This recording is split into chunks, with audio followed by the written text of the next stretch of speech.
จักปล่อยวางรู้จักปล่อยวางสุขอยู่ที่ใจอย่าท้อแท้อะไรมันจะเกิดมันก็เกิดขอยกมือ10 นิ้วกราบนอบน้อมปันตาอภิวาทน้อมระลึกถึงยังพระอรหันตสัมมาสัมพุทธเจ้าผู้แสวงหาซึ่งประโยชน์อันยิ่งใหญ่ขอนอบน้อมอย่างพระธรรมคำสอนในศาสนานี้ที่องค์สมเด็จพระสัมมาสัมพุทธเจ้าได้ตรัสแสดงไว้ดีแล้วขอนอบน้อมระลึกถึงอย่างพระสงฆ์สาวกหมู่ใหญ่ผู้มีทิฏฐิอันหมดจดและงดงามโดยเสียงกล่าวของข้าพเจ้าและขอถวายความเคารพนอบน้อมไหวสามายังครูบาอาจารย์พระธิราเจ้าพระภิกษุสงฆ์สามเณรพระสังฆาธิการสงฆ์สมณศักดิ์บัณฑิตนักปราชญ์ท่านผู้มีความรู้ทุกรูปทุกตนทุกองค์มาด้วยความเคารพและขอเจริญสุขสวัสดีมาอย่างป่อออกไม่ออกศรัทธาอันมีป่อมอนแม่มอนป่ออุ้ยแม่อุ้ยปีปานะอายมป่อยมแม่ท่านผู้ฟังผู้มีบุญทุกท่านที่ติดตามรับฟังธรรมะยามแรงทางสถานีวิทยุเพื่อการศึกษาพระพุทธศาสนาและวัฒนธรรม 104.5 เมกะเฮิรตซ์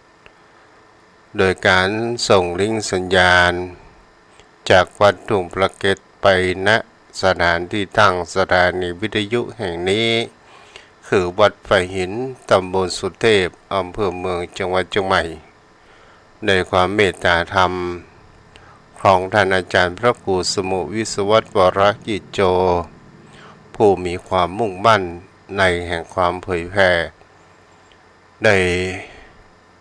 นิมนต์ตนตัวอาตมภาพพระครูไพศาลสุตกรเจ้าอาวาสวัดทุ่งประเกตตำบลหนองหานอำเภอสันทรายจังหวัดเชียงใหม่ออกในนามคณะสงฆ์จังหวัดเชียงใหม่และในนามคณะสงฆ์อำเภอสันทรายในการไฟเผยแพร่โดยมีท่านอาจารย์พระครูพิพัฒน์ศิระสังวรรองเจ้าคณะอำเภอฝ่ายเผยแพร่เป็นผู้ได้คอยดูแลในการเผยแพร่มอบหมายเงินตนตัวอาตมภาพในพระภิกษุสงฆ์อำเภอสันทรายได้มาอยู่กู้จ้ากับสถานญาติโยมทุกท่านทุกคนตลอดจนถึงคืนวิทยุแห่งคืนหนึ่งนั้นคือคืนธรรมะสื่อข่าวชาวประชาที่โดยมีท่านอาจารย์พระครูอภิวัตรวัฒนาวิกรมรองเจ้าคณะอำเภอไดล่อวัดปักทางเจริญได้ก็เลี้ยงและส่งสัญญาณไปสถานญาติโยมพ่อโยมแม่ท่านผู้ฟังวันนี้เราก็มาอยู่กับกันประมาณชั่วโมงโดยประมาณวันนี้เป็นวันที่ฝนหยุดตกและเป็นสิ่งที่คนเรานั้นได้สังเกตแห่งคำว่าธรรมชาติของบนโลกใบนี้มันก็เป็นสิ่งที่มีความจีรังและยั่งยืนเกิดขึ้น 3-4 วันก่อนนั้นฝนตกอยู่ตลอดเวลาวันนี้ฝนมันก็จะต้องอยู่ตกวิถีชีวิตของคนเราก็เช่นเดียวกันบางวันเราก็มีความสุขอยู่มากมายบางวันนั้นเราก็มีความทุกข์ใจบางวันเราก็สุขสบายบางวันเราก็เจ็บป่วยมันเป็นเรื่องธรรมดาของวิถีชีวิต ในวันนี้ศรัทธาญาติโยมทั้งหลายก็จะได้ธรรมะศรัทธาญาติโยมได้รับฟังกันตามที่ได้ศึกษาได้เรียนได้อ่านมาโยมพ่อโยมแม่ผู้สนใจในธรรมในการศึกษาแห่งธรรมะคำสอนขององค์สมเด็จพระสัมมาสัมพุทธเจ้าซึ่งมีต่างครูบาอาจารย์ผู้เป็นนักปราชญ์บัณฑิตตีตนตัวของลูกทุนั้นได้ศึกษามาพยายามที่จะมาถ่ายทอดให้โยมพ่อโยมแม่นั้นได้รับฟังกันให้เกิดแห่งความเข้าใจง่ายๆในรักธรรมทั้งหลายเนี่ยศรัทธาญาติโยมทั้งหลายเราจะได้ฟังแห่งคำว่าที่พระพุทธองค์นั้นได้ตรัสกับพระภิกษุสงฆ์สาวกว่าถ้าพระพุทธองค์นั้นอุบัติเกิดขึ้นบนโลกใบนี้ธรรมชาติบนโลกใบนี้ก็จะเป็นเช่นนี้ก็หมายถึงเขาว่ามันก็มีเกิดแก่เจ็บตายมีการตั้งอยู่เปลี่ยนแปลงและกระดับสลายไปในที่สุดถึงจะเกิดเกิดมันก็เป็นไปเช่นนี้แต่สิ่งที่มันเป็นหลักใจใหญ่อยู่ที่คนเหล่านั้นควรจะต้องศึกษาหลักใจใหญ่นั้นก็คือมีแห่งเขาว่าสิกขา3สิกขาไตรสิกขา3ภาวนา4เป็นสิ่งที่คนเหล่านั้นควรที่จะได้น้อมดักธรรมคำสอนของพระพุทธองค์นั้นมาศึกษาได้นำมาแห่งเขาว่าได้นำเอาแห่งเขาว่าไตรสิกขาน้อมเข้ามาสู่ชีวิตของผู้คนเฮาเพราะว่าวิถีชีวิตของผู้คนเฮานั้นเป็นสิ่งที่จะเห็นได้ว่าเฮาเกิดมาแล้วเฮาก็จะต้องพยายามต้องการแห่งความเป็นอยู่ที่ดีอยู่ให้ดีเพื่อเริ่มตั้งแต่การเอาชีวิตรอดอยู่ให้รอดเอาชีวิตรอดแต่คงจะบ่พอในการที่เรามีชีวิตรอดนั้นอยู่เราก็จะต้องพยายามความเป็นอยู่ที่ดีการจะเป็นอยู่ที่ดีเราก็จะต้องมีการศึกษาทางด้านความรู้ทั้งนอกระบบในระบบเป็นสิ่งที่เราจะเรียกว่าการเรียนเพื่อก่อให้เกิดแห่งวิชาก็แปลว่าความรู้วิชาก็คือเป็นตัวหนึ่งแห่งปัญญานี้เองแล้วเป็นสิ่งที่เราจะเห็นได้ว่าวิถีชีวิตคนเราปัจจุบันทำไมเรานั้นจะต้องศึกษาถ้าเราอยู่ในระบบในการศึกษาจะเป็นชั้นเตรียมอนุบาลชั้นประถมมัธยม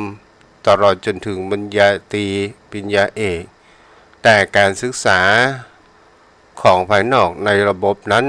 มันยังมีที่สิ้นสุดแต่การศึกษาแห่งวิถีชีวิตของคนเรานั้นมันมีที่สิ้นสุดตราบใดถ้าเราหมดชีวิตลงศรัทธาญาติโยมทั้งหลายการศึกษาก็คือเป็นการพัฒนาการฝึกตนตัวของเราเองจะเป็นการแห่งคำว่าทางด้านกิริยามารยาท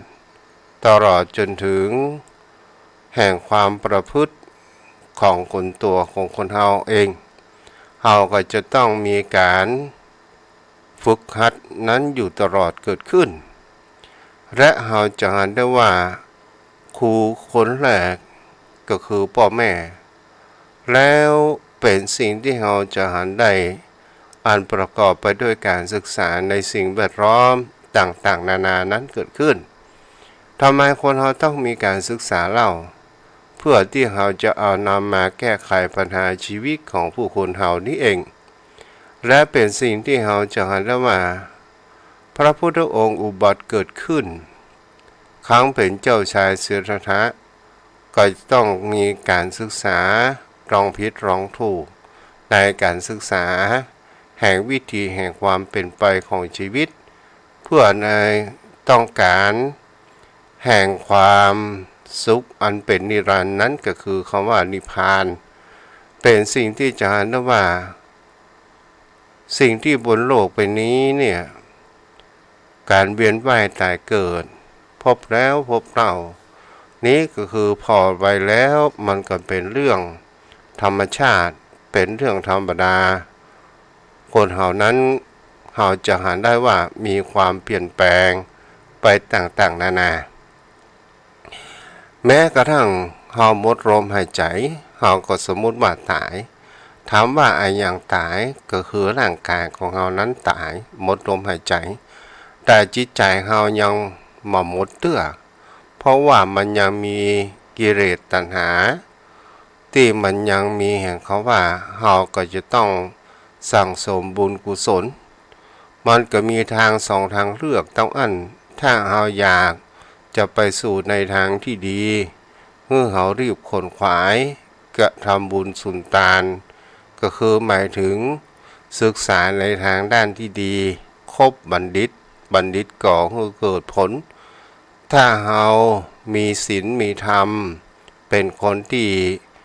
มีการฟังน้ำฟังธรรมแล้วเกิดแห่งความเข้าใจนำมาประพฤติปฏิบัติการฟังน้ำฟังธรรมนั้นก่อให้เกิดความเข้าใจถ้าเราเอามาปฏิบัติมันก็บอกก่อเกิดหรือเกิดผลประโยชน์ใดๆทั้งสิ้นและก็เป็นสิ่งที่เราจะเห็นได้ว่าเหมือนกับดังข้าวเมล็ดข้าวถ้าว่าข้าวนั้นมันมีความอุดมสมบูรณ์เราเอาไปหว่านลงในพื้นนาที่มีความพร้อมมันก็มีความงดงามข้าวหลวงใหญ่นั้นเกิดขึ้นแต่ถ้าว่าข้าวมันรีบเราจะเอาไปหว่านลงในที่นาที่มันมีความพร้อมอย่างใดก็ตามมันก็ไม่สามารถที่จะงอกเงยนั้นได้เช่นเดียวกันในการที่เราได้เกิดมาเป็นมนุษย์นี้เราก็จะเห็นได้ว่ามันก็มีอยู่สองทางเลือกเราจะมีความแก้ไขปัญหาชีวิตของเราหรือว่าเราจะคบคนพาลเป็นเพื่อนก็จะนำพาเราไปสู่แห่งความร่มจมเกิดขึ้นถ้าว่าเราคบบัณฑิตพาไปหาผลหรือว่ากัลยาณมิตรเป็นสิ่งที่จะนำพาเราไปนั้นสู่ในทางที่ดีนี้เกิดขึ้นเราจะเห็นได้ว่าบรมครูบนโลกใบนี้มันมีผู้ใดที่เหนือกว่าองค์สมเด็จพระสัมมาสัมพุทธเจ้าเดินแปะเก้าอี้กเหมือนกับองค์สมเด็จพระสัมมาสัมพุทธเจ้าแต่พระพุทธองค์นั้นเป็นบรมครูได้ศึกษาได้ทดลองได้บอกหนทางให้บุคคลเหล่านั้นได้เรียนรู้แต่พระองค์นั้นเป็นผู้ชี้แนวทางว่าทำสิ่งนี้จะเกิดผลประโยชน์ทางด้านที่ดีทำสิ่งนี้จะทำให้เกิดแห่งความหายนะ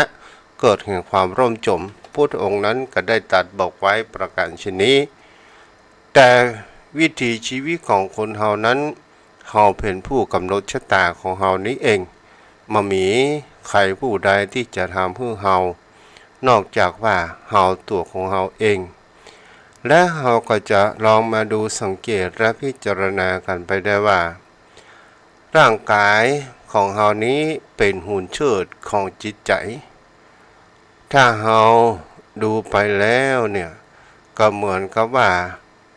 อย่างกับรถถ้ามีรถมีเครื่องยนต์มีความพร้อมแต่บุคคลที่จะขับรถนั้นมันบ่มีกับเหมือนเขาว่ามีรถแต่ไม่มีคนขับมันก็จะอยู่อย่างนั้นและมันก็ตากแดดตากฝนมันก็มีความสมรุดสุดโทรมก่อให้เกิดสนิมคุขะเกิดขึ้นในวันใดวันหนึ่งสุดท้ายมันก็ไม่สามารถที่จะใจได้รถมันก็จะต้องมีคนขับก็เหมือนดังจิต สามารถที่จะบังคับบัญชาว่ามันไปหั่นไปนี่นั้นได้จิตใจของผู้คนเฮานี้ก็เป็นสิ่งที่จะหาได้ที่บังคับร่างกายของคนเฮาทำนั่นทำนี่มันอยู่ตลอดเวลาแต่สิ่งที่สำคัญก็เป็นสิ่งที่เฮาจะหาได้ว่าตัวบังคับบัญชาเนี่ยบังคับบังคามันไปเชิดนำพาไปในสิ่งที่พอดีนั้นเป็นส่วนใหญ่เหมือนกับหุ่นกระบอกศรัทธาญาติโยมทั้งหลายเราจะหาได้ว่าหุ่นกระบอกเมื่อบ่มีโคนเชิดแล้วมันก็เหมือนว่าเป็นวัตถุธรรมดานี้เองแต่ถ้าว่ามีคนเชิดหุ่นกระบอกแล้วมันเหมือนกับว่ามันมีชีวิตนี่แหละวิถีชีวิตของผู้คนเฮาแต่สิ่งที่จะนำพาเฮาจิตใจของเฮาไปนักนั้นก็คือแห่งเขาว่ากิเลสตัณหาอุปทานมันเลยนำพาเฮาไปและมันเป็นดูทำให้จิตต้องตกอยู่ในอำนาจของมันแต่ถ้าว่าคนเฮาบ่ฝืนเฮาก็จะจมปักอยู่ในแห่งความว่าวังบนและเฮาจะมามีปัญญาหาทางออกในการที่เฮาจะแก้ไขในวิถีชีวิตของคนเฮาเพราะว่าพยามารหรือว่ากิเลสตัณหาต่างๆเหล่านี้เนี่ยมันเป็นสิ่งที่ไปตามกระแสจิตใจของคนเฮานี่มันบ่ชอบในการฝืนกระแสแต่การฝืนกระแสนั้นมันทำให้เฮามีความสุขในภายหลังเกิดขึ้นถ้าเฮาไปตามกระแสมันจะมีความทุกข์และทุกข์ใหญ่หลวงเกิดขึ้นในภายหลังนี้เองนี่ก็คือการวิถีชีวิตของคนเฮานั้นมีการศึกษาเกิดขึ้นโยมพ่อโยมแม่ท่านผู้ฟัง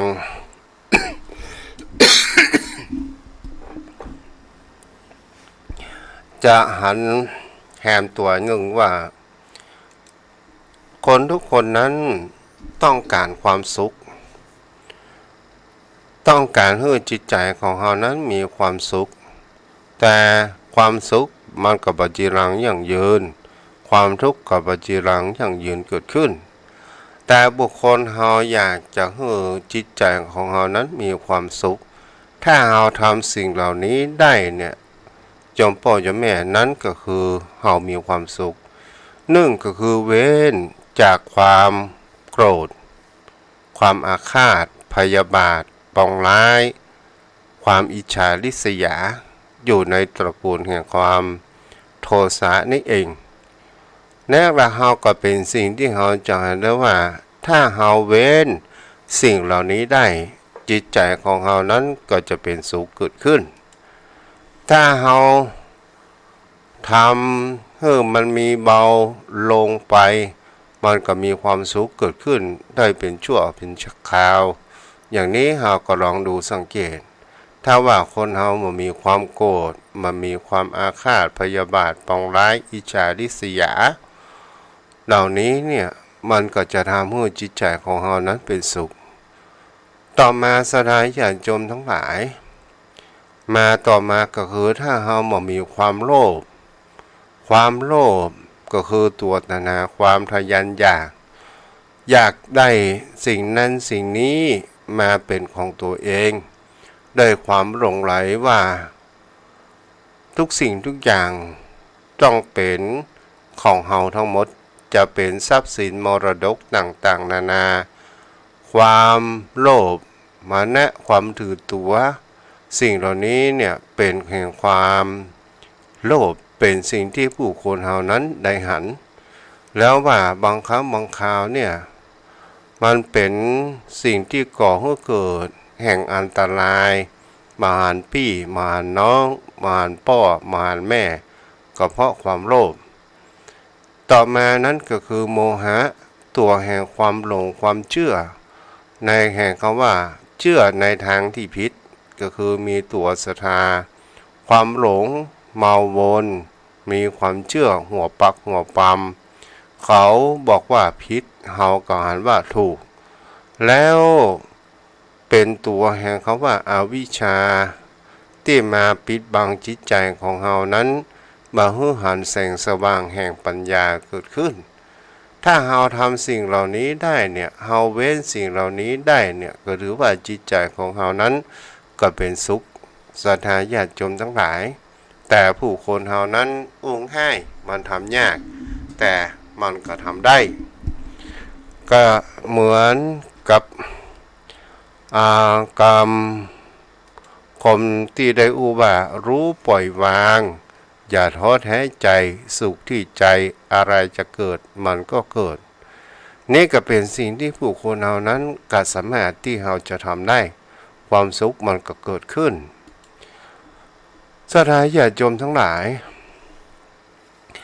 ความอิจฉาริษยานี้เนี่ยเป็นตัวก่อให้เกิดอวิชชาได้เหมือนกัน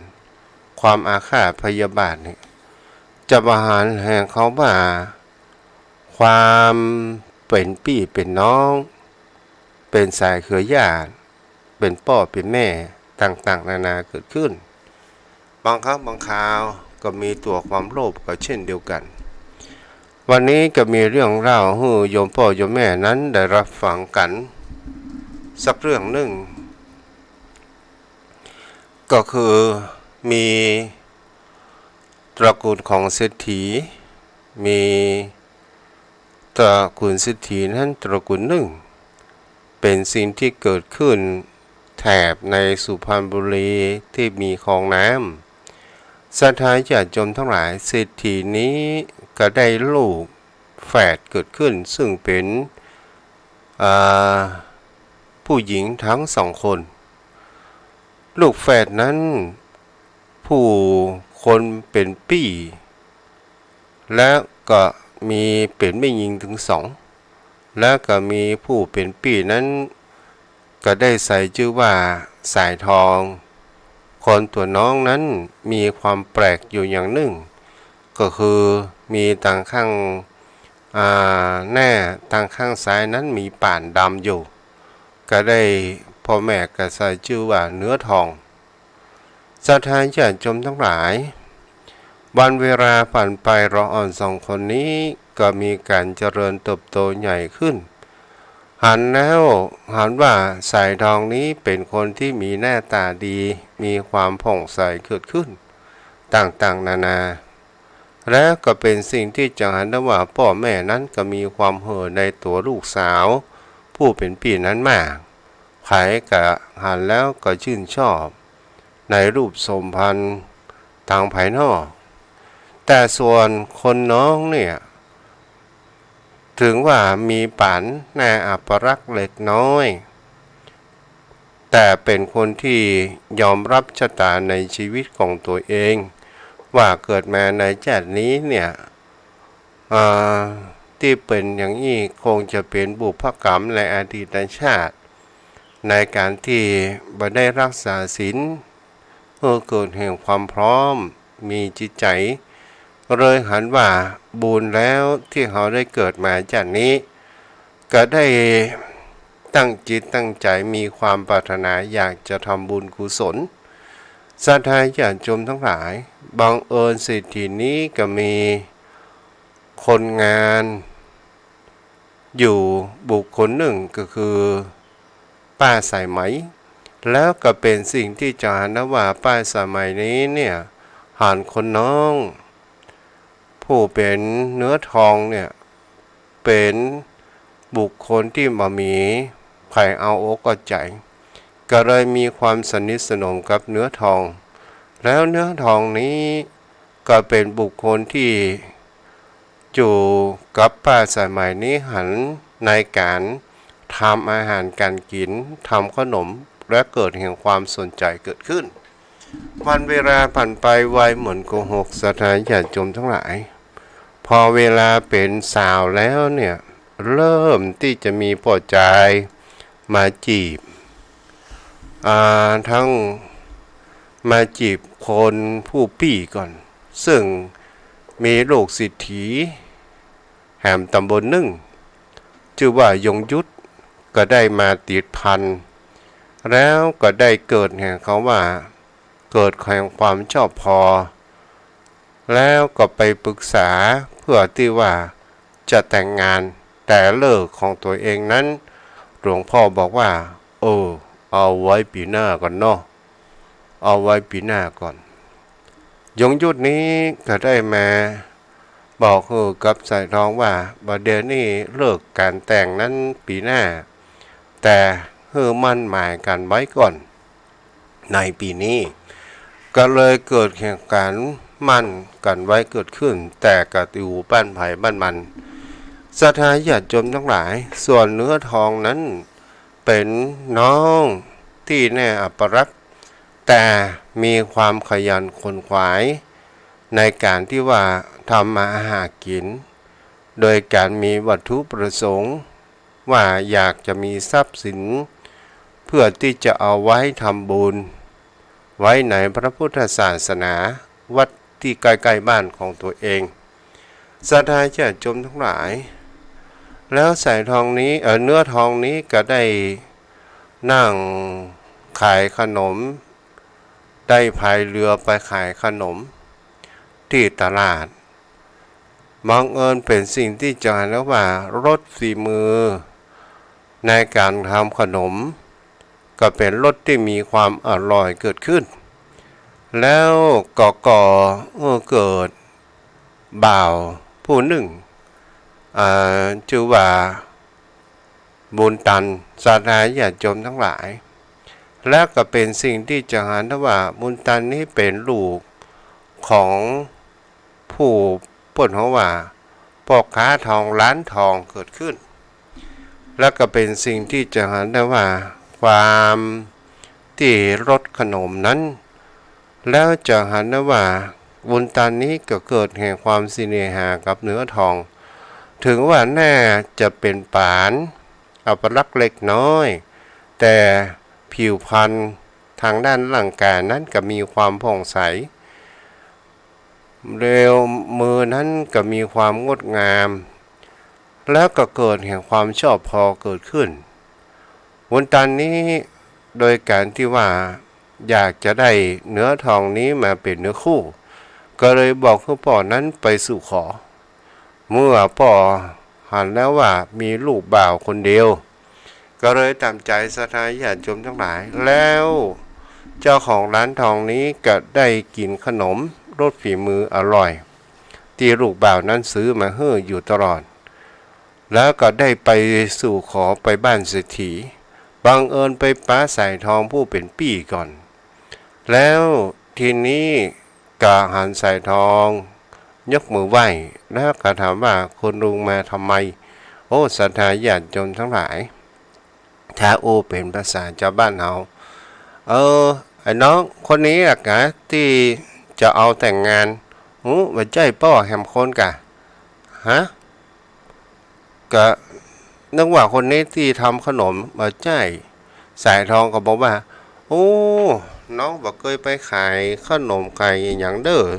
อยู่กับบ้านก็จองอย่างเดียวอันนั้นน้องเขากล้าเนาะแม่นั่นก็ได้ออกมาบอกว่านั่นเป็นแฝดผู้น้องที่หานั่นกันเดียวสักคำใกล้จะถึงเวลาที่เนื้อทองจะมาบังเอิญเนื้อทองเกิดขึ้นมาก็ได้หันว่าตังพ่อของบุญตันนั้นได้มาสู่ขอเนื้อทองก็ได้ว่าใครจะมาเอาน้องหน้าตากับอัปลักษณ์บุญตันบอกว่าหน้าตานั้นบ่เกี่ยวแต่หาน้องเนื้อทองแล้วเนี่ยเป็นผู้มีกิริยามารยาทอันอ่อนหวานพูดจาไพเราะศรัทธาญาติโยมทั้งหลายแล้วพ่อค้าร้านทองนี้ก็ได้มามาจาเกี่ยวกับการมั่นมาเกี่ยวกับการมั่นก็เลยจะโทรปิกเตอร์ กี่ยวกับการมั่นศรัทธาญาติโยมทั้งหลายปอโอ้ ตามใส่อย่างนะขออภัยปอเลี้ยงร้านทองนี้เนี่ยก็ได้อู้จาเกี่ยวกับการมั่นได้เอาทองมั่นเออมันเนื้อทองนั้นทองนักกว่าใส่ทองทีนี้ศรัทธาญาติโยมทั้งหลายความอิจฉามันเกิดแต่ตอนนี้เนาะเดี๋ยวเราแล้วกัน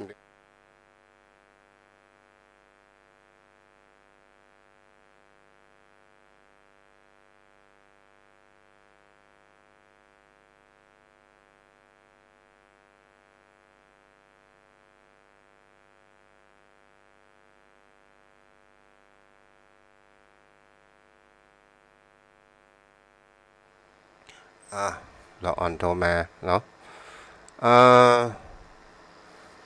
เนื้อทองได้ทองมั่นมากกว่าสายทองนี้ก็หันว่าโอ้อีปานมึงมีทำเสน่ห์อะไรอย่างเนี่ยลูกเจ้าของร้านทองถึงมามั่นมึงขนาดมึงทำเสน่ห์มหานิยมอะไรอย่างกันแน่เนื้อทองก็บอกว่ามามีปีน้องมามีมาได้ทำอะไรอย่างสักอย่างเลยยอได้ว่าเจ้าของร้านทองนี่มั่นมึงตึงทอง50 บาทก่อนโอ้อย่างอี้มึงต้องมีเสน่ห์อย่างแน่นอนปานนี่โนศรัทธาญาติโยมทั้งหลายนี่ก็เกิดแห่งความอิจฉาเกิดขึ้นพอเวลายงยุทธเนื้อกู้นั้นของสายทองมาเอี่ยวหาสายทองก็ได้บอกว่า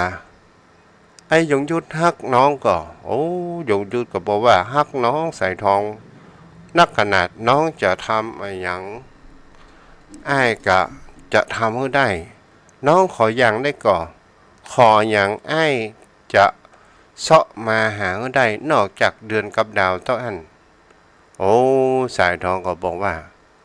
บาเดียวเนี่ยขอไอ้ยุทธฆ่าอีเนื้อทองกำโอ้ศรัทธาญาติโยมทั้งหลายขณะเป็นคู่แฝดกันมีจิตใจกำเศร้าเกิดขึ้นแล้วทีนี้เนี่ยยงยุทธก็บอกว่าโอ้จะได้ว่าเป็นแฝดยังมาฮักกันซึ่งกันและกันขนาดอ้ายมีน้องบาดแจ้กู้แฝดอ้ายก็ยังมีความรักในตัวของน้องอ้ายขนาดยอมที่จะตายแทนกันได้โอ้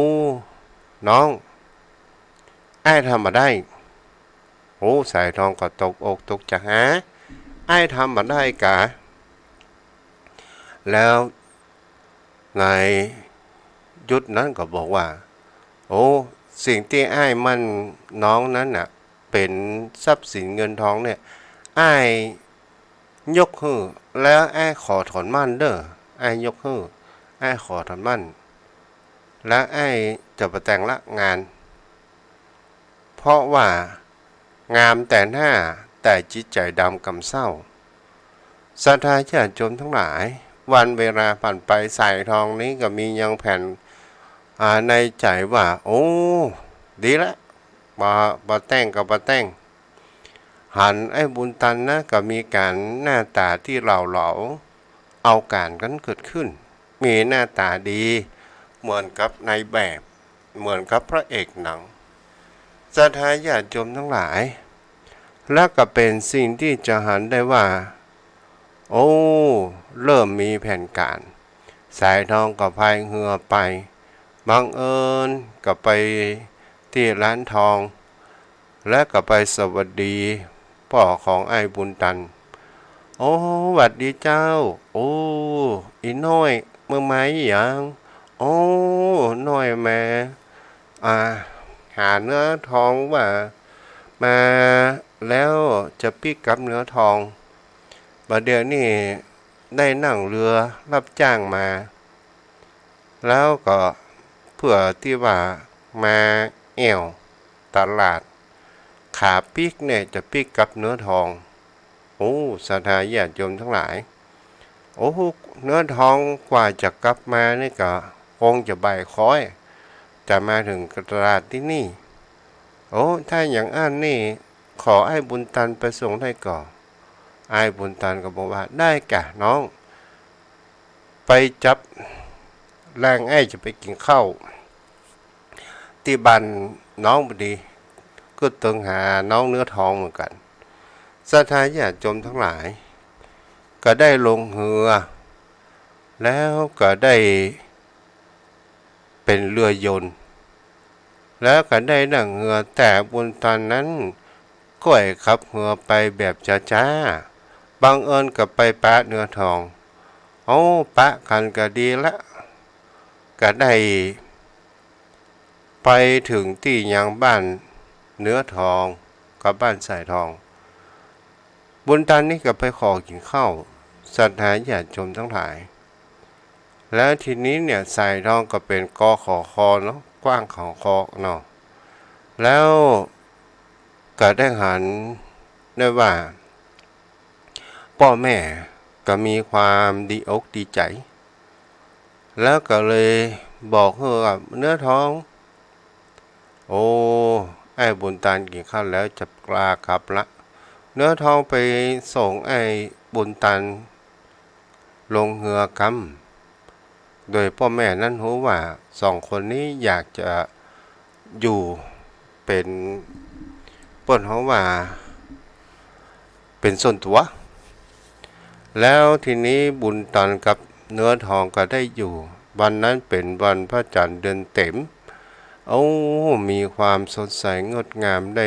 ได้วาดได้ฝันอนาคตไปต่างๆนานาเกิดขึ้นศรัทธาญาติโยมทั้งหลายความอิจฉา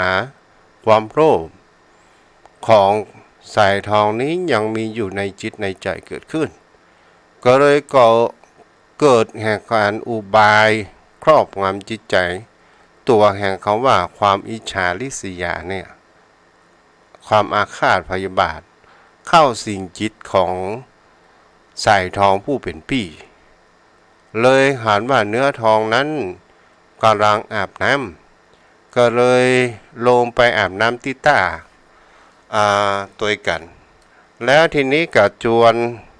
เนื้อทองนั้นว่ายน้ำเล่นไปเล่นมาแล้วก็ฉวยโอกาสเมื่อเนื้อทองนั้นเผลอได้กำหัวเนื้อทองนั้นปับลงน้ำดินขว้างศรัทธาญาติโยมทั้งหลายจนเนื้อทองแก้นน้ำหายใจมาได้แล้วก็แน่ใจว่าเนื้อทองนั้นหมดลมหายใจแล้วก็ได้ถีบร่างของเนื้อทองนั้นไปออกจากตาและทีนี้ก็ทำมาเป็นโวยวายช่วยกามน้องเฮาดิกน้ำน้องเฮาดิกน้ำต่างคนก็ต่างเป็นสิ่งที่หันป่อหันประการเช่นนั้นหันว่าลูกก็คือเกี้ยวตาและดวงใจก็ได้โดดน้ำศรัทธาเจ้าบ้านที่อยู่ระแวกนั้นก็ลงมางมกันงมแล้วงมเล่ากับปะเกิดขึ้นจนเป็นแม่ค่ำศรัทธาญาติโยมทั้งหลายก็เลยเอาไหนมาได้ไหนมันก็ดึกดื่นแล้วพ่อของเนื้อทองกับผมว่าพอละยุดการงมหาเดี๋ยวพ่อจะงมเองถ้าอย่างนั้นเอาอีดีกว่าบุญดีข่าวนี้ไปถึงบุญตันนั้นก็รีบขี่เรือนั้นมาตัวเสาะหาล่างของเนื้อทองศรัทธาญาติโยมทั้งหลายตัวจนถึงรุ่งสางเกิดขึ้นปอควายปอให้พอดีเรื่องนี้เนี่ยศพเนื้อทองก็ไปขำตาที่หน้าวัดที่ใส่เนื้อทองนั้นไปทำบุญอยู่ตลอดเกิดขึ้นศรัทธาญาติโยมทั้งหลายสิ่งเหล่านี้เนี่ยจังหันได้ว่าความอิจฉาริษยาเนี่ยมันเข้าสิ่งจิตภายแล้วมันจะมาหันพี่หันน้องหันพ่อหันแม่อย่างสักอย่างแล้วทีนี้เนี่ยสายทองนี่ก็ไปดูศพหันว่าหน้าบวมไก่ น่ากลัวขนาดแม่นั้นก็สุดเขาอ่อนคนที่อยู่กับเนื้อทองกับเนื้อเขาอ่อนไปต่างๆนานาแม่น่าก็บอกว่าไปอาบน้ำมือน้องเหรอสายทองสายทองเป็นตัวกระดังกลัวบ่ไปก็ยังบ่ไปน้องของตัวเก่าแท้ๆโอ้คนอื่นก็มีเปเลอะเปิ้นก็ช่วยกันให้แล้วน้องไปแล้วก็ยงยุทธนั้นมาพระสายทองยงยุทธบอกว่าถ้าหูใครเป็นฆาตกรเนี่ยจะแจ้งตำรวจไปยับสายทองนั้นก็เป็นตัวทำตัวเป็นก็ตั้งเจ้าคือตกอกตกใจสถานญาติโยมทั้งหลายแล้วทีนี้เนี่ยยงยุทธก็ได้บอกข่าวกับบุญตันเขาฟังฮะเป็นอย่างอันแต่กะแลกกับมาอู้กับป่ออ๋บ่เชื่อตกเมื่อคืนสถานญาติโยมทั้งหลายระหว่างป่อเนื้อทองกับบุญตันนั้นฝันคล้ายคลึงกันก็คือฝันหันว่าสายทองนั้นเล่นน้ำกับเนื้อทองแล้วกำหัวเนื้อทองนั้นมุดน้ำแก้น้ำตาย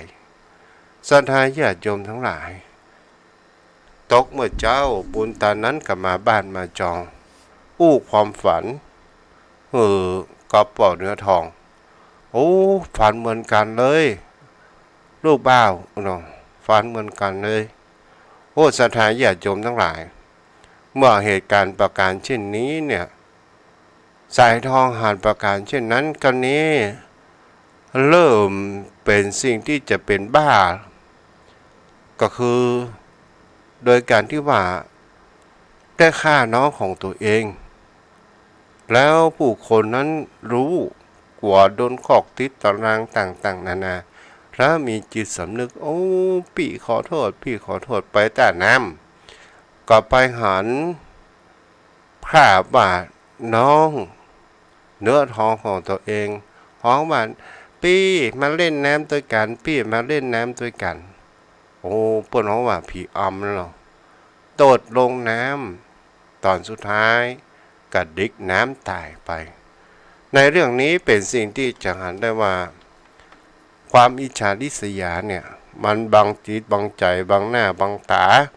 ทำให้คนเฮานั้นมาหันในสิ่งที่สถานญาติโยมทั้งหลายมาป่อหันแม่เนาะเอาละจะได้สนทนาอู้กับพ่อหนานสักเล็กสักน้อยกันเนาะเด้อพ่อหนาน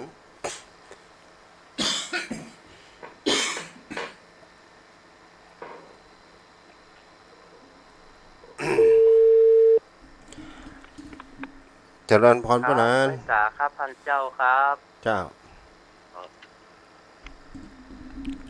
ฮัลโหลพ่อหนานได้ยินก่อน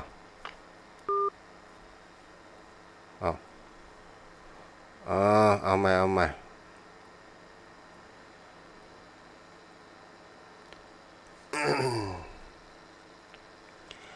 กะ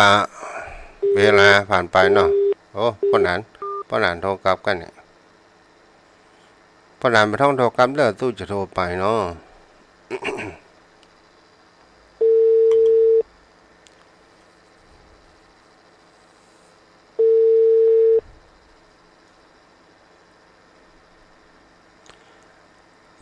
วันนี้จะเป็นวันศุกร์แล้วเนาะเพราะนั้นขอโอกาสแทบใต้ไว้3เมตตาธรรมท่านเจ้าด้วยความเคารพอย่างสูงยิ่งครับกับไว้สาครับได้ยินแล้วเนาะครับได้ยินแล้วครับท่านเจ้าครับเนี่ยถ้าเฮาบ่อยากตุกอกตุกใจเฮาเว้นเสียเนาะความเป็นคนชอบโกรธชอบโลภชอบหลงอิจฉาริษยาพยาบาทอาฆาตปองร้ายต่างๆนานาเนี่ยครับไว้สาครับท่านเจ้าคือมันเป็นมลทินแล้วก็เป็นการสร้างบาปอกุศลอย่างร้ายแรงที่สุดครับท่านพระคุณเจ้าเพราะสิ่งต่างๆเหล่านี้นะมันจะเป็นเหมือนรุดดังนิวรณ์เครื่องเกิ้งซึ่งการทำความดี และจะนำเฮาไปสู่ทุกขติในภพต่อไปครับท่านคุณเจ้าเพราะสิ่งต่างๆเหล่านี้นะมันเป็นที่มาของกิเลสตัณหาของความชั่วทั้งนั้นไว้สาครับท่านเจ้าครับเจ้าแล้วจะได้ว่าเขาว่ากิเลสสิ่งจิตเนี่ยเป็นสิ่งที่ผู้คนเราถ้าหากว่ามันสิ่งจิตมันสามารถที่ทำได้หลายสิ่งหลายอย่างเกิดขึ้นเนาะทุกอย่างท่านพระคุณเจ้าคือมันมืดมนดนทการมันปิดบังตาของบุคคลที่ถูกกิเลสตัณหาต่างๆเหล่านี้ปิดบังมันทำได้ถึงผู้มีอุปการะคุณและทำได้ถึงผู้ที่มีสายเลือดเป็นน้องมันนึกถึงมันนึกถึงความชั่วอย่างที่ทำไปแล้วครับคืออาศัยอำนาจสิ่งเหล่านี้ที่มันเกาะติดตัวติดเหมือนสนิมที่มันกินเล็กถ้าบ่คัดเก่าออกถ้าบ่ขัดจัดออกนะท่านเจ้ามันก็ทำให้เล็กนั่นกัดก่อนเล็กจนสิ้น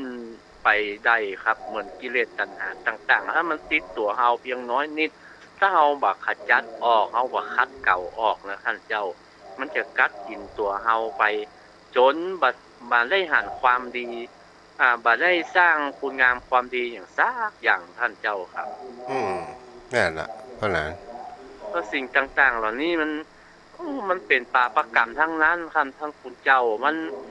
ถ้าว่าถูกปิดบางคนใดแล้วท่านพระคุณเจ้ามันจะทำความชั่วอย่างเดียว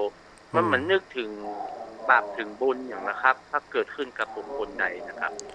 เพราะว่าจะมีความงามงดงามในร่างกายรูปขันธ์ต่างๆแต่ว่าจิตใจเนี่ยสำคัญที่สุดท่านพระคุณเจ้าขอให้จิตใจเนี่ยเป็นผู้ที่มีจิตใจบริสุทธิ์สะอาดสว่างไสวจิตใจงดงามนะครับพระคุณเจ้าเนื้อตัวนี่รูปประพันธ์สังขารนี่มันเป็นของบ่มั่นบ่เที่ยงแล้วจิตใจจะอยู่กับเฮาไปโดยตลอดแม้ว่าเฮาตายจากภพนี้ไปแล้วถ้าจิตใจเฮาบ่เศร้าหมองสุคติเฮาก็ต้องถึงต้องหวังได้ครับไว้สากับท่านเจ้าครับจ้ะเอาการที่เฮาจะคัดเกลาจิตใจนี่เป็นสิ่งที่เฮาเหาว่าการไหว้พระสวดมนต์มันก็มีพระอานิสงส์เหมือนกันเนาะเพราะนั้นโอ้นี่มีนักครับท่านคุณเจ้าครับเป็นเบื้องแรกเลยครับนึกถึงพระรัตนตรัยเป็นที่พึ่งเมื่อเฮามีพระรัตนตรัยเป็นที่พึ่งโดยที่บ่สั่นคลอนโดยที่มีความมั่นคงในพระพุทธพระธรรมพระสงฆ์ก่อนนะท่านพระคุณเจ้ามันจะขจัดปัดเป่าเอาความชั่วทั้งหลายจะมาเกิดกับเฮานะบ่ฮื้อจะเข้าถึงตัวเฮาเพราะว่าพระพุทธพระธรรมพระสงฆ์นี่ที่เฮานึกถึงที่เฮาภาวนาอยู่ในจิตในใจเฮาเนี่ยครับมันจะบ่ฮื้อเฮาตกไปในทางที่ชั่วเพราะคำสอนเหล่านั้นเป็นคำสอนที่บ่ได้สอนให้เฮาทำชั่วทุกอย่างทุกอันครับสอนให้เฮาทำดีหมดและสอนให้เฮาละจากการทำชั่วทั้งหลายทั้งปวงแม้แต่ว่าเฮาระลึกถึงเนี่ยจิตใจเฮาก็เป็นสมาธิจิตใจเฮาก็ผ่องใสครับท่านเจ้าครับเพิ่นว่าพระอานิสงส์ที่จะได้ในการไหว้พระสวดมนต์1ได้กล่าวภาษิตเป็นมงคล2จะได้ผลพัฒนาความจำ3จะทำสติให้เจริญยิ่ง4ทำให้จิตนิ่งเป็นสมาธิ5ก็คือได้ปริปัญญารู้หัน6ก็คือบำเพ็ญกุศลที่ถูกต้องเนาะไม่จ้ะครับครับเป็นอานิสงส์แม้แต่ระลึกถึงนะครับท่านเจ้าแม้เฮาได้สิ้นอายุไขหรือว่ากาลกิริยาอันตายไปมันก็ยังมีสุขติเป็นที่ไปเพราะระลึกถึงพระรัตนตรัยเพราะจิตใจเฮาผ่องใสเบิกบานอยู่แล้วครับท่านเจ้าครับเจ้าเอาละปะนั้นที่ท่านไหว้สาครับขอกับแจกใจไหว้สาในเมตตาธรรมท่านเจ้าด้วยความเคารพอย่างสูงยิ่งครับท่านพระคุณเจ้าฮือคติธรรมคำสอนอุทาหรณ์สอนใจน้อมนำมาเพื่อประพฤติปฏิบัติตามสติกำลังขอบพระคุณด้วยความเคารพยิ่งครับ ท่านกัลยาณมิตรกัลยาณธรรมทุกท่านวันนี้เราได้ศึกษาธรรมะจากท่านพระคุณเจ้าไปพร้อมๆกันก็ขอเราได้รู้ธรรมถึงธรรมได้สำเร็จธรรมไปโดยอานิสงส์ของพระธรรมที่เราปฏิบัติขอบพระคุณครับสวัสดีครัครับบอนุโมทนาบุญเด้อพนานสายยันเอ่อผู้ติดตามเฟซบุ๊กมีต่างคนยมจันจรัสก็หันไปตานเตียนทางอีสานแม่ก็เนาะแม่โจนศรีพาชาแม่ทองคำที่วงคำแม่บัวเฉลียวแม่ครูกรัญญารักษาสุขภาพตัวเด้ออนุโมทนาเด้อแม่ครู แล้วก็ขออนุโมทนาที่ยมพ่อยมแม่ที่ได้ร่วมทำบุญเป็นการเน็ตกาโทรศัพท์กับลูกตุอนุโมทนากับแม่กันหาบัวตุมเนาะอยู่ปัตตันขออนุโมทนาบุญตัวเด้อแม่เด้อที่ได้ร่วมเป็นเจ้าภาพ100 บาท100บุญญาบารมีโดยจิตใจอันบุญกุศลใครจะโทรศัพท์มาพอมีเวลาอยู่เนาะ06316399500631639950ถ้าอู้ถึงริ้งส่งสัญญาณนี่เป็นหัวใจรักเด้อโยมพ่อโยมแม่เดือนไหนก็700-800เพราะว่าใจเน็ตแบบแห้งหน่อยเนาะส่งมันบ่อยหน่อย0631639950ใครจะโทรมาก็โทรมาเด้อตอนนี้0631639950ใครที่ใดจะมาเป็นเบอร์แรกฝางกาแม่อายกาเชียงใหม่ดอยสะเก็ดกาหรือว่าสระปีเนาะ ลำปุ้นนี่ได้อยู่เนาะ0631639950ปะกันติดแน่วันจันทร์ที่96เนาะ0631639950จมพ่อจมแม่หันพี่น้องเชียงรายน่านพะเยาลำปางน้ำท่วมเป็นในอินโดกำแพงหินน้ำท่วมกว่าฮะเจ้าว่าจากเจ้าแม่กำแพงหินน้ำท่วมก่อแต่พวกเลยถ้าน้ำท่วมปางแป้งหินนะจำได้เก็ตอยู่ได้สักคนเนาะต้องพูดท่วมก่อนบ่ท่วมแม่เชียงใหม่ฝนกายไปดูทั้งบ้านแม่ของนี่มันอยู่บนดอยเจ้ามันอยู่สูงระดับน้ำทะเลปันป่ายกันนะเท่นะสูงริ้วๆเลยเนาะน่ากาแฟถึงราคาดีเท่จ้าวันหน้าแม่จะส่งไปชื่อแหมจ้าขอบคุณโอมเมียงอยู่เนาะมาขอโอมกะบ้านแม่มีเมียงดูฮะตันเมียงนะเนาะ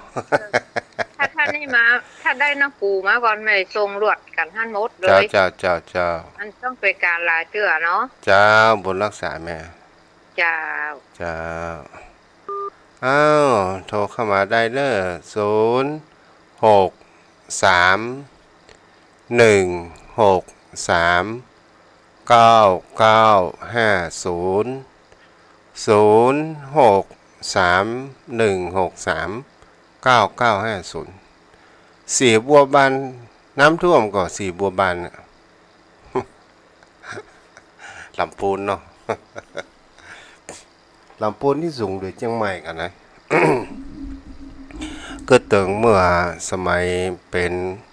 สามเณรอยู่วัดพุทธบาทตากผ้า อยู่ตินดอยหันสนามบินเชียงใหม่เนาะแม่คืนเด้อหันไฟบ่ได้0631639950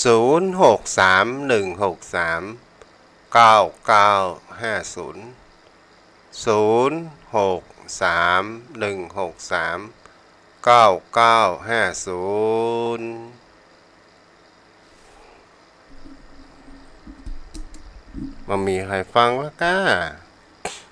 พี่น้องเพิ่งฟังให้เพลงเอี่ยวหมดละเนาะ0631639950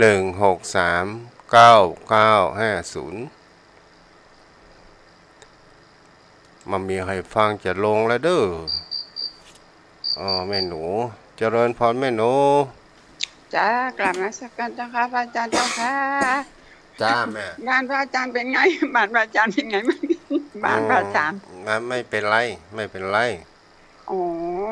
ก็นึกว่ามันเป็นทุ่งเป็นท่าน้ำจะขึ้นจะลงแถวนั้นบ้างฝนตกยังใหม่เจ๊นักดูแม่โอ้ดีนะพระอาจารย์วันนี้ยังชัดเจนนะปกติไม่ค่อยจะได้ยินอะไรแล้วเนี่ยฝนคือว่าถ้าฟ้าเปรี้ยงเราก็ฟังไม่ได้เนาะพระอาจารย์เนาะหนูไม่ได้ฟังพระมหาโนมันตั้งหลายวันยอมเสียงยอมแม่แจ่มใสดีสุขภาพแข็งแรงแล้วเนาะพระอาจารย์มันเป็นขึ้นลงเนี่ยพระอาจารย์บางครั้งมันไม่มีเสียงบางครั้งก็เสียงดีหนูบอกว่าพระอาจารย์ว่าเสียงหนูมันมีหลายเสียงมีไป10 เสียงเนี่ยวันหนึ่งครบบัดได้เลยคนหลายเสียงเนี่ยมันเป็นนักร้องมันก็อย่างนี้พระอาจารย์เจ้าค่ะมันเป็นนักร้องอยู่ให้มันเป็นสุขได้แม่สบายดีไหมอยู่ให้มันเป็นสุขได้แม่เด้อจ้าไม่ต้องไปคิดถึงมันพระอาจารย์เจ้าค่ะจ้าสุขภาพสมบูรณ์แข็งแรงนะเจ้าค่ะจ้าบุญรักษาแม่ไปลมโพลมใสศาสนานานๆจะเป็นที่รักษาของญาติธรรมทั้งหลายคนทุกท่านสาธุเจ้าค่ะสาธุแม่หนูผู้มีความกตัญญูบุญกรรมบุญจูเนาะบุญเขาว่าบุญรักษาเจริญพรเจ้าสาธุเจ้าท่านพระครูบ่ได้ไปอีสานต้นแลบ่ได้ไปแม่เจ้าเขาก็ตึ้งมาห่มไปเอี่ยวไหนแล้วแม่เฮ้ยจ้ะแม่นี่ห่มอยู่ห่มแอวอยู่แต่ว่าลงแต่ก้นเพิ่นจะบ่ตันก็เลยบ่ไปนะเมื่อนุ่มแอวด้วยจะไม่แอวเมื่อเท่าด้วยแอวพม่าแอวเวียดนามไปแอวอยู่ก็ได้ไปหลายที่หลายตังแล้วดูไหมเลยเจ้าจ้าดีแล้วเสือเวียดนาม2เสือแล้วตังใต้นี่ก็ไปอยู่เจ้านครพนมก็ไปไหว้อยู่ดีละดูดีละเจ้าสาธุบุญรักษาฝนตกกับเมืองฝั่งวันเนี้ยวัดก็มาหายเกิดเนาะทำมาได้ไหม